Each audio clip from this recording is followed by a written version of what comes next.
Welcome to Monagami, gateway to Eldridgeville and home of the Monagami Minstrel Festival, the last of its kind. From its bustling downtown with its many shops and restaurant, to the mega Omni-Industrial Park, site of the world-famous neckwear tie factory, to the giant zebra mussel out by the highway, Monagami has it all.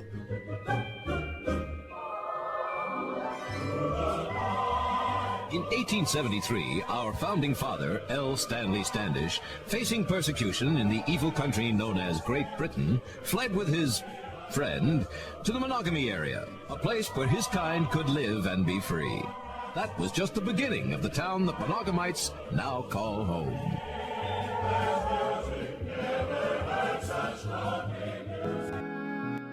But things are not all that they seem in this simple northern Ontario town, my friends. No, not at all. Schemes are afoot. Terrible times are on the way. Won't you join us now for Monagami?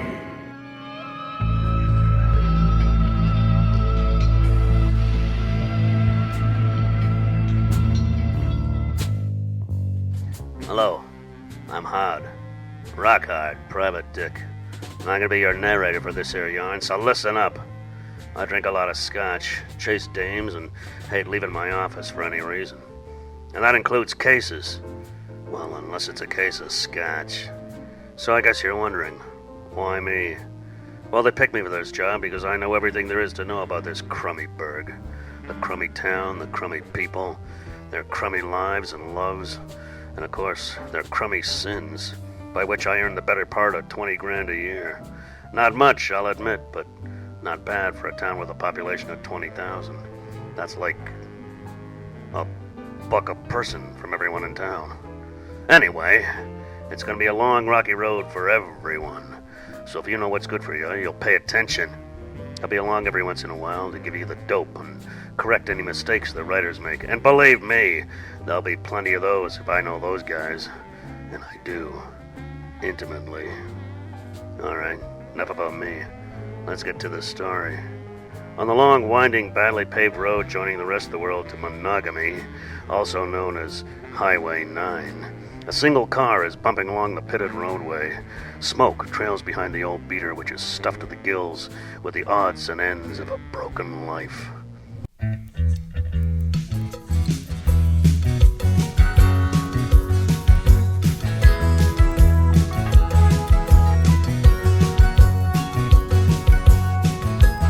Beautiful day for driving, don't you think, Ella?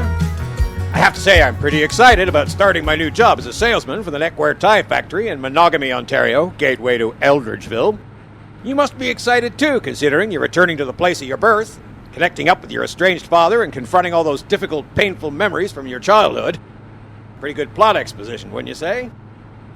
I don't have clots in my shins. Sorry, what was that? I don't have clots in my shins. I didn't say that. What I said was never mind. You weren't even listening, were you? I have to admit, Sam, I do have mixed emotions about going back to Monagami. That's ridiculous. Mixed emotions? You? Like what? Well, right now I'm feeling lots of ambivalence and dread. Oh, great. You had to go and pick complex emotions, didn't you? You could have just picked happy and sad, but no. You have to pick ambivalence and dread. Just great. Well, I'm not going to discuss it now. But Sam, Come on. I was just joking. I wasn't really going to discuss it. Oh. You know, to be perfectly honest, listen to me. I've never been perfectly honest in my life. I guess what I'm trying to say, Ella, is I love you. No. But I do feel bad about losing my job as a wig salesman and uprooting our whole household. I don't know how it could have happened. Well, maybe you got fired because you only sold one wig in 18 years, and that was to me. Yeah, possibly. Still, it's pretty ironic that of all the places I applied for a job at, we'd end up back in your old hometown. Oh, look, Sam, a hitchhiker. Yeah, I think I know what a hitchhiker looks like, Ella. I run them down 50 times a day. Well, maybe we should stop and pick him up. He's holding up a sign to Monagami, Sam. Over we go.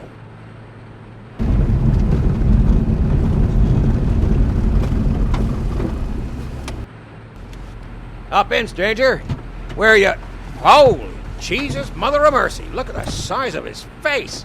Looks like a giant mushroom. Sam, be nice to the strange man. You're right, Bella. Sorry, mister. It's just that I thought I was gonna puke when I first saw you. Sam! That's okay, ma'am. I get that all the time. So, Mr. Tweedle.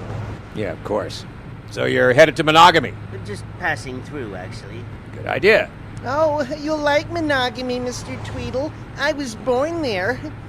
Where were you born? Now, let me guess. Middle-earth? Let's just say I'm not from around these parts.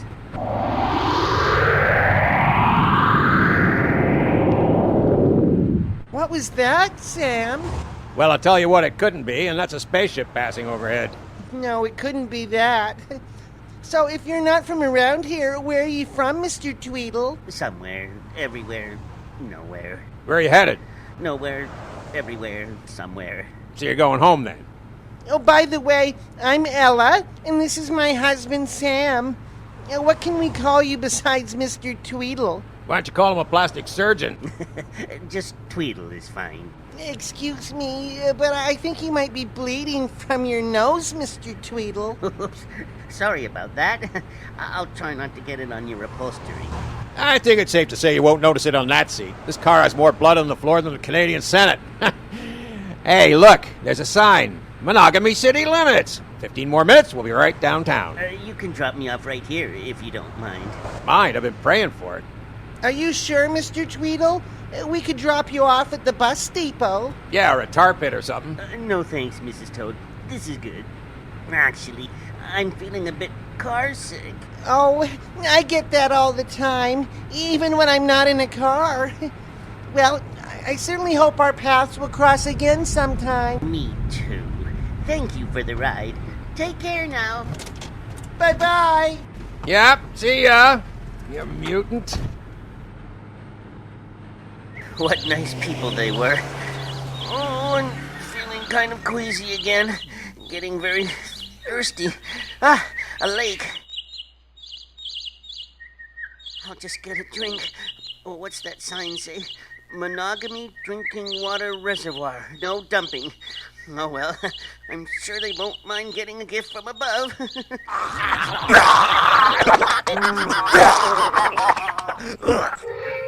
Picture, if you will, a man puking and bleeding into a quiet town reservoir. He seems to be from another place, perhaps another galaxy. Who is this stranger, and what does he want here? Follow me on a journey through time and space as we venture... Anadom, what are you doing? We didn't come 5,000 light years to this planet to destroy its life forms. I'm sorry, Sivley. My ray gun dial keeps slipping. I had it set on stun, believe me. Your brain is set on stun. The label inside this creature's jacket identifies it as a Rod Serling. Silence! We must move forward towards the place called Monogamy. We have our mission to think about. Back to the ship. Try to land closer to town. Rock hard here. Sure glad those alien guys made toast out of old Rod. I wouldn't have wanted to lose this cushy job right off the bat. He's a way better narrator than I'll ever be. But what the hell do those aliens want anyway? Maybe we'll find out more in the next scene. Set in the bucolic forests of Monogamy Camping Park and Refuse Dump. Bucolic. How's that for a $10 word, huh? In the park, we'll find a group of boys sleeping peacefully in their smelly tents, unaware of the danger even now descending upon them from above.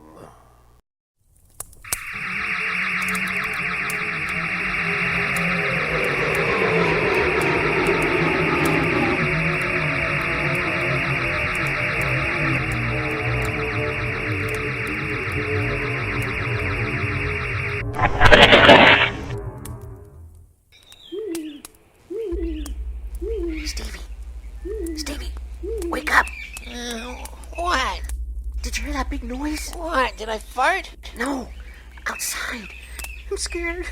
We should never have come here camping. I hate it. And this tent smells like pee. Go and see if Lewis heard it. He might still be asleep in his tent. So what? Go over and ask him. I'll just call him from here. He's right next door. Lewis! Lewis! You awake? He's not answering. So he's asleep. So there obviously wasn't any weird noise, so you're just imagining I things. am not. I'm going to look outside. Fine, just don't let any mosquitoes in. Oh! Oh my God! UFO! No UFO, Johnny, you're letting the bugs in. No, UFO! UFO! Look, Stevie! A UFO!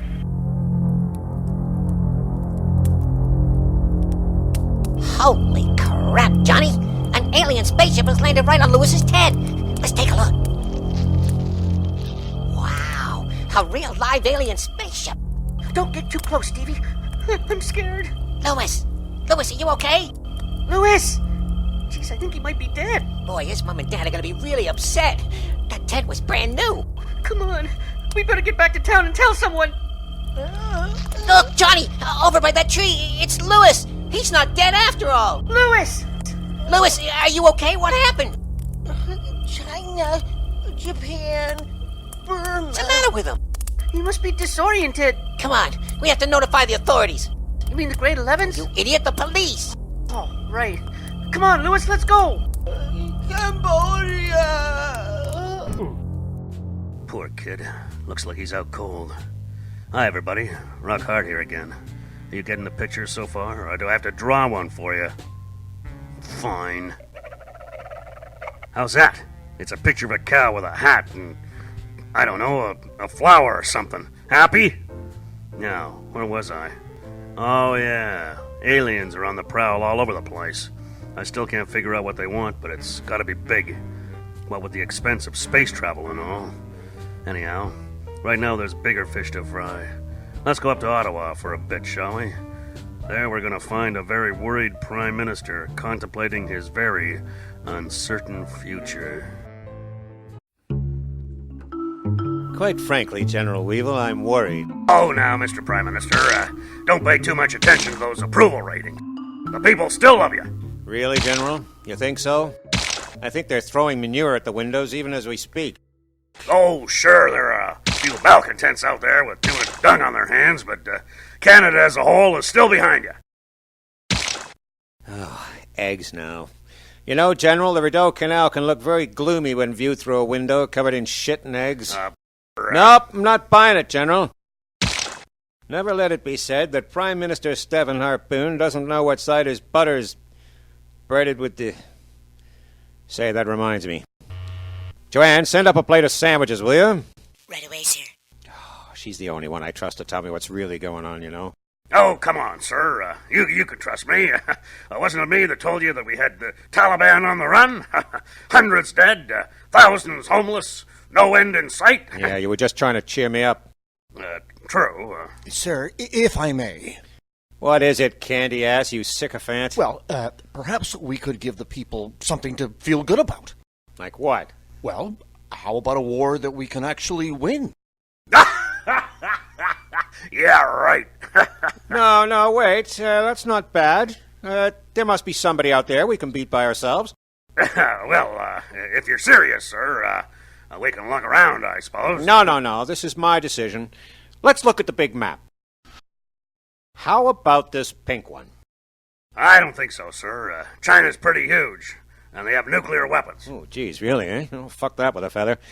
How about this one? It's pretty small, and close, too. Sir, it's way too hot to be fighting in Mexico. If I may, sir. Fine. Go ahead. Right there. Esther Island. Wasn't she in those swimming movies in the 40s? It says Easter Island, sir. Oh, my God, I hate you literate types. Always lording it over everyone. Look at me. I can read. Blah, blah this. Blah, blah that. Easter Island, you say? It's perfect, sir. The native people are all dark, speak a strange language, and have a weird religion. Plus, they have no army. Sweet. Weird religion, though, huh? Any Canadians do that religion? Not that I know of, sir. Good, because I don't want to have to suck up to another fucking religious group. What are the optics like? Perfect, sir. Look at this big book of pictures. Oh, my God, they're hideous. These people are monsters. Look at the size of their fucking heads. Actually, sir, those are just rock sticks. Ow! My foot. Yeah, it's a pretty ugly bunch, sir. Nobody likes them. Gentlemen, We invade next month. Excellent, sir. I'll get a recruitment drive organized. Well, can't we just use the regular army? Stretched way too thin, sir. We'll need new freedom heroes to get the job done. Make it so, General. Make it so. Yes, sir. What was that one? A dead cat? Yes, sir. Now, who would throw a dead cat at the Prime Minister's window? I think that's your wife down there, sir. Mr. Mittens! You know what I hate? I hate it when you try to get your underwear on and your foot gets stuck in a leg hole and you have to hop around all over the room like a moron, hoping all the while the dame you found in your bed this morning doesn't wake up and see what an idiot you are. Don't you hate that? Anyway, there's one thing I hate more than that. It's the end of our first episode. But here we are. Will Sam and Ella find a new future in Monagami? Will the Prime Minister's plan to start a phony war to improve his ratings work? And what about those aliens and those poor kids? What's going to happen there? And what about that horse? Will it get better and win the Kentucky Derby if the little crippled Joey rides her? Oh, sorry. It's another show. Well, anyway, if it was me, I'd tune in for the next riveting episode of Monagami.